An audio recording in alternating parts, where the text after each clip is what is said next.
በአብ በወልድ በመንፈስ ቅዱስም በማመን በባህሪ በህልውና አንድ አምላክ ብለን አመን። ሰኔ በበዓተ በ12 ቀን የመላእክት ሁሉ አለቃ የሚሆኑ የቅዱስ ሚካኤልን የበዓሉን መታሰቢያ እንዲከበር እንናገራለን።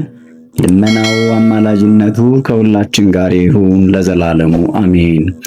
እግዚአብሔርን እጅግ አድርጎ የሚፈራ ወር በገባ በ12 ቀን የቅዱስ ሚካኤልን ዝክሩን የሚዘክርና ይልቁንም በህዳር 12 እና በሰኔ 12 ቀን በታላቅ ክብር የሚያከብር አንድ ሰው ነበር። ለዚህ እግዚአብሔር ለሚፈራ ሰው ርኅራኄ የሌለው በእሱ ላይ ጥላቻ ያደረበት ባለጸጋ ጎረቤት ነበረው። የቅዱስ ሚካኤልን በዓል በሚያከብርበት ጊዜ ሁሉ ይዘብትበት ይሳለቅበት ነበር። ይህ እግዚአብሔርን ለሚፈራ ሰውዬ በዚህ አይነት በጎ ሥራ ብዙ ጊዜ ከኖረ በኋላ ከዚህ ዓለም ድካም ያርፍ ዘንድ የሞቱ ጊዜ ቀረበ። ሚስቱንም ጠርቶ በጎ ሥራ ከመስራት ለድሃ ከመመጽወት ቸል አትበይ፣ የቅዱስ ሚካኤልንም በዓል በየወሩ ከማክበር አትወዝኝ፣ ይልቁንም በህዳር 12 እና በሰኔ 12 ቀን ከፍ ባለ ስነ ስርዓት እንድታከብሪ ያደራልሻለሁ አላት። በሚሞትበትም ጊዜ ሚስቱ ጸንሳ ነበር። ይህም ሰው በሰላም አረፈና ፍጹም መንግሥተ ሰማያትን ወረሰ። ከዚህም በኋላ ሚስቱ የመውለጃዋ ጊዜ ተቃርቦ ነበርና ምጥ ይዟት በታላቅ ጭንቅ ላይ እንዳለች አንተ የእግዚአብሔር መልአክ ሆይ በእኔ ላይ ይቅርታን አውርድ፣ ከዚህ ከደረሰብኝ ጭንቅ ይገላግለኝ ዘንድ ስለ እኔ እግዚአብሔርን ለምንልኝ፣ አንተ ከእግዚአብሔር ዘንድ ታላቅ ባለሟልነት ተሰጥቷልና እያለች ለመነች። ይህንንም በምትልበት ጊዜ ያለችበት ቤት በብርሃን ተሞላ። ከጭንቋም ዳነችና መልኩ በጣም ያማረ ልጅ ወለደች። የእግዚአብሔር መልእክተኛ ቅዱስ ሚካኤልም ከሰማይ ወርዶ ያንን ሕፃን ባረከውና ቸርነት ርኅራኄ የሌለውን የዚህን ባለጸጋ ገንዘብና ሀብት እርሻውን ሁሉ ይህ ሕፃን እንዲወርስ እግዚአብሔር አዟል አለ።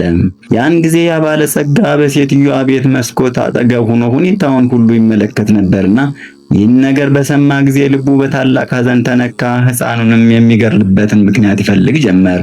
ነገር ግን እግዚአብሔር በቅዱስ ሚካኤል ጸሎት ብላቴናውን ከክፉ ነገር ሁሉ ይጠብቀው ነበር።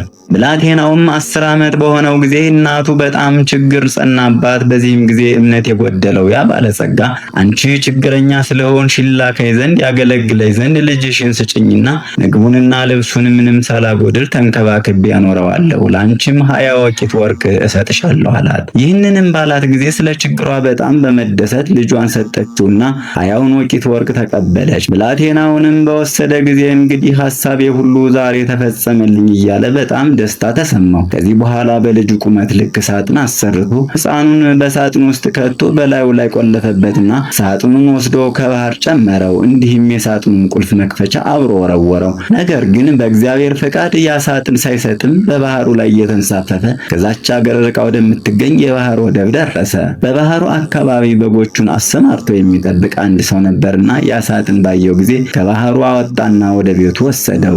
ቤቱም በደረሰ ጊዜ ይህ ሳጥን በምን ከፍተዋለሁ እያለ ሲያወጣ ሲያወርድ ተመልሶ ወደ ባህሩ ይሄድ ዘንድ እግዚአብሔር አሳሰበው። በሄደም ጊዜ አንድ አሳ የሚያጠምድ ሰው አገኘ። ያ በግ ጠባቂ አሳ አጥማጁን በእኔ ስም መረብህን ወደ ባህር ጣልና የተሰገረው አሳ ለእኔ ይሆናል፣ ዋጋውን ግን እከፍላለሁ አለው። አሳ አስጋሪውም እንደተናገረው መረቡን ከባህር ላይ ቢጥል ታላቅ አሳ ተያዘና ለሰውየውም ሰጡት፣ ዋጋውን ተቀበለ። እሱም ያንን አሳ ከቤተሰቦቹ ጋር ጠብሶ ይበላ ዘንድ በችኮላ ወደ ቤቱ ይሄድና የአሳውን ሆድ ቢሰነጥቀው የዚያን የሳጥን ቁልፍ መክፈቻ አገኘው። በዛን ጊዜ ይህ መክፈቻ የዚህ ሳጥን ቁልፍ መሆን አለበት ሲል አሰበና ቁልፉን ለመክፈት ቢሞክር ወለል ብሎ ተከፈተ። በዚህም እየተደነቀ ሳለ ሳጥኑን ቢከፍተው ያ ባለጸጋ ሊገድለው ያሰበው ሕፃን በሳጥኑ ውስጥ አገኘው። ባየውም ጊዜ እጅግ ተደሰተ። በባህሩም ውስጥ ስላገኘው ስሙን ባህራን ብሎ ሰየመውና እንደ ልጁ አድርጎ ይንከባከበው ዘንድ ወሰነ። ከባህራን ሀገር የበግ ጠባቂው ሀገር የ10 ቀን ጎዳና የሚያስከድ ርቀት ነበረው። ከብዙ ዓመታት በኋላ ያ ባለጸጋ ሰው ለንግድ ከሀገር ወጣ። በጉዞም ላይ ሳለ ፀሐይ ስትገባ ከዚያ የበግ ጠባቂ ዘንድ ደረሰ። በግ ጠባቂውንም ወንድሜ ሆይ በአንተ ዘንድ የማድርበት ቢኖረኝ ታሳድረኝ ዘንድ እለምንሃለሁ፣ ኪራዩንም እከፍላለሁ ብሎ ጠየቀውና ያ በግ ጠባቂ ወደ ቤቱ አስገባው። ባለጸጋውን ገብቶ ጥቂት ካረፈ በኋላ በግ ጠባቂውን ያን ብላቴና ባህራን ብሎ ሲጠራው በሰማ ጊዜ ልጅህ ነውን ብሎ ጠየቀው። በግ ጠባቂውም አዎ፣ ይህ አሁን ጎልማሳ ሆኖ የምታየው ወጣት ገና ሕፃን ሆኖ ሳለ በሳጥን ተከቶ ከባህር ውስጥ ተጥሎ አግኝቼው ወስጄ አሳድጌዋለሁ፣ ልጄ ነው አለው። ባለጸጋውም ይህንን ነገር በሰማ ጊዜ ፈጽሞ ደነገጠ። ይገድለውም ዘንድ ፈልጎ በባህር ውስጥ የጣለው ሕፃን መሆኑን አወቀ። በበነጋውም መንገዱን ለመሄድ ሲዘጋጅ ልዩ ልዩ ምክንያት ሰይጣናዊ ሐሳብ በመፍጠር በግ ጠባቂውን ወንድሜ ሆይ አንድ የማስቸግርህ ጉዳይ አለኝ። ይህም በቤቴ የረሳሁት ነገር ስላለ እገሊት ወደምትባል ሀገር ሂዶ መልእክት ያደርስልኝ ዘንድ ይህንን ብላቴና እንድትሰጠኝ ነው። የድካሙንም ዋጋ 20 ወቂት ወርቅ እከፍላለሁ አለው። ያ በግ ጠባቂ ስለ ወርቁ ስጦታ ደስ በመሰኘት ያን ጎልማሳ ጠርቶ ልጄ ባህራን ሆይ ይህ ክቡር ሰው ለሥራ ጉዳይ ወደ ቤቱ ሊልክ ይፈልጋልና መልእክቱን አድርስለት፣ እግዚአብሔርን በሰላም ያግባ ሲል ጠየቀው። ልጁም እሺ መልካም ነው አባቴ ሆይ ያዘዝከኝን ሁሉ ለመፈጸም ዝግጁ ነኝ አለው። ከዚህም በኋላ ያ ባለጸጋ ይህችን የመልእክት ደብዳቤ ይዞ ወደ አንተ የመጣውን ስሙ ባህራን የተባለውን መልእክቷ በደረሰች ጊዜ ፈጥነህ ግደለው፣ ገድለህም ሬሳውን ከጉድጓድ ጣለው። እኔ በሰላም ተመልሼ እስክመጣ ድረስ ማን ይህንን ምስጢር አይወቅ የሚል ጽሑፍ ለሹሙ ጽፎ አዘጋጀ። እንዲሁም በሹሙና በሱ መካከል የሚተዋወቁበትን ማህተም በደብዳቤው ላይ አትሞ ለባህራን ሰጠው። ለመንገዱም የሚሆን ስንቅ ሰጥቶ ላከው። እሱም መልእክቱን ለማድረስ በሚጓዝበት ጊዜ ከቦታው ለመድረስ የአንድ ቀን መንገድ ሲቀረው እነሆ ክቡር የሚሆን የመላእክት አለቃ ቅዱስ ሚካኤል በንጉሱ ጭፍራ አምሳል በፈረስ ተቀምጦ ወደ እሱ ደረሰና ወዴት እንደሚሄድ ጠየቀው።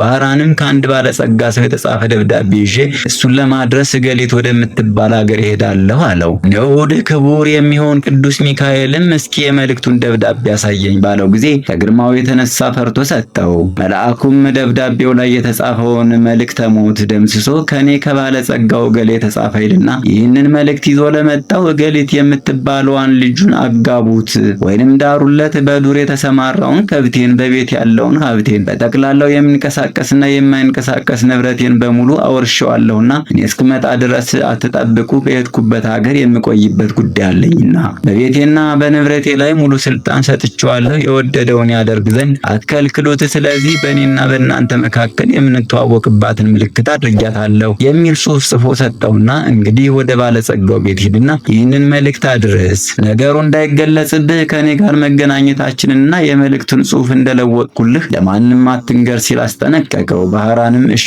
ጌታዬ እንዳዘዝከኝ አደርጋለሁ ብሎ ጉዞውን ቀጠለና የዚያን የባለጸጋ ቤት እየጠየቀ ከደረሰ በኋላ ደብዳቤውን ለሹሙ ሰጠው። ያም ሹም ደብዳቤውን ተቀብሎ ሲያነብ የታተመበትን ማህተም እውነተኛ መሆኑን ካረጋገጠ በኋላ እግዚአብሔር እንዳዘዘው በቤተ ክርስቲያን ደንብ የባለጸጋው ልጅ በተክሊል አጋባው። የሰርጉንም በዓል እስከ 40 ቀን ድረስ በታላቅ ደስታ ከበሩ። ከሰርጉም በዓል ፍጻሜ በኋላ ያ ባለጸጋ ሰው ከሄደበት ሀገር ወደ ሀገሩ ተመልሶ ገባና በቤቱ አካባቢ ሲደርስ የደስታና የዘፈን ድምፅ ስለሰማ ይህ የምሰማው ድምፅ ምንድነው ሲል ጠየቀ። ሰዎቹም ባህራን የተባለ ጎበዝ አንተ ዘንድ ልጅን ዳሩለት የሚል ትእዛዝ አምጥቶ ልጅህን አግብቶ በሰርጉ ምክንያት ይዝናናሉ፣ ይደሰታሉ አሉት። እነሆ እየበሉና እየጠጡ በቀንና በሌሊትም እየዘፈኑ ሲደሰቱ 40 ቀን ሆኗቸዋል። ለመልእክትህም እንዳዘዝከው ገንዘብህን፣ የወንድና የሴት ባሮችን፣ በጠቅላላው የሚንቀሳቀስና የማይንቀሳቀስ ንብረትን ሁሉ በሙሉ አስረክበውታል አሉት። ያ ባለጸጋም ያንን ቃል በሰማ ጊዜ ከድንጋጤው የተነሳ በታላቅ ቃል በመጮህ ከመሬት ላይ ተከስክሶ ሞተና ነፍሱን አጋንንት ተረክበው ወደ ሲኦል አወረዱት። ከዚህ በኋላ ባህራን የተባለው ያ ጎልማሳ የቅዱስ ሚካኤልን በዓል በየወሩ እያከበረ ዝክሩን እየዘከረ ይኖር ጀመር። በዛን ጊዜ በጉዞ ላይ ሳለ ተገልጾለት የሞቱን መልእክት ወደ ሕይወት የመለወጠለት ቅዱስ ሚካኤል እንደሆነ አወቀ፣ ተረዳም። ንዑድ ክቡር የሚሆን የመላእክት ሁሉ አለቃ ቅዱስ ሚካኤል ያደረገው ታምር ሊቆጥሩት የማይቻል ብዙ ስለሆነ በእኛ ላይ ኃይሉ ረድኤቱ አድሮብን ይኖር ዘንድ እስከ ዘላለሙ ድረስ አሜን። ወስብሐት ለእግዚአብሔር።